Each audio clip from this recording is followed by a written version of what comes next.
Hello everybody, my name's Michelle and welcome back to Toon Talk! Today we're going to be talking about a show that I'm pretty sure you're all somewhat familiar with, and that is Rick and Morty.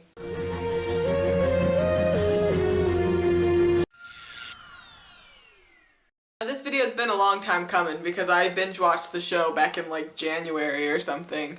But since season 3 just got officially announced, I thought that now would be the perfect time to delve into my feelings for Rick and Morty.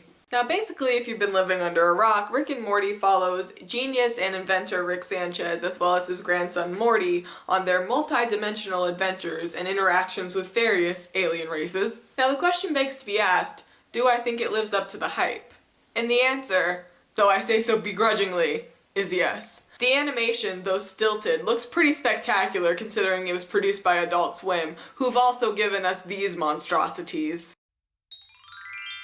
They also do such an incredible job of creating these really unique alien races in just about every single episode. There's a new, colorful, bright, exciting world to explore. Definitely the best thing about this show would have to be the creativity. It seems like they're just constantly tapping into this endless well of creativity, and pretty much every episode is based off of or parodying something, but it still feels so unique and so vibrant and so fresh, and I don't really know how they manage that, but it's pretty remarkable. To me, the best way I can think of to describe the show is like if South Park and Adventure Time sort of had a baby. You know, because it's got this like grander, overarching world with all these different creatures and characters and lots of like fun mysticism and adventure like Adventure Time does, but it's also got that really poignant, sharp, cutting humor and like sometimes verging on like crude, insensitive things that South Park does. But what it has that South Park definitely does not have is a continuous storyline and dynamic characters.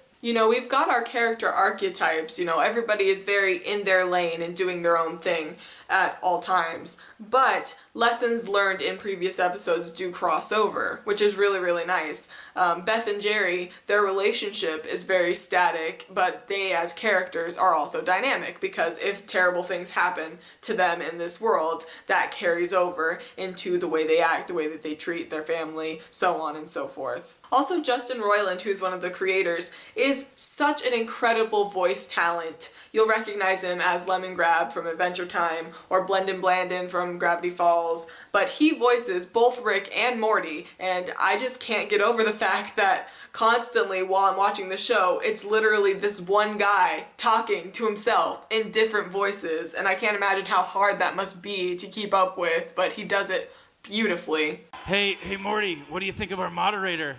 I don't know, Rick. He seems like a real flop sweaty sort of douchebag. Yeah, I know. I wish he'd throw to something, a clip, I don't know. Yeah, me too. You know, I'm sitting up here. I came all the way to Comic-Con. It cost me a bunch of money. Couldn't find a hotel room or nothing. And I gotta sit here and listen to this dipshit who's dressed as something I don't know what. As with most great modern day cartoons, it deals with jumping right into a storyline and then slowly revealing over time the backstory and the mythos behind everything, which is just slightly becoming more of a big deal at the end of season 2. And yes, the show is very funny, but it also has a tendency to go really, really dark and treat the dark elements with the severity that they deserve. You know, I've seen a lot of shows that make distasteful rape jokes, but in Rick and Morty, Morty like legitimately almost gets raped. Like, it's terrifying and you feel for the kid, you're like there with him in that moment, and it's treated with such severity that you're not expecting out of such a silly off the wall sort of a show, and it just really works really well off of each other, the balanced meshing of different genres of things. It's really great. It feels very organic and refreshing. You get the impression that not a lot of people work on the show, and because of that it's very, very consistent. I don't really think that there's been any bad episodes of Rick and Morty.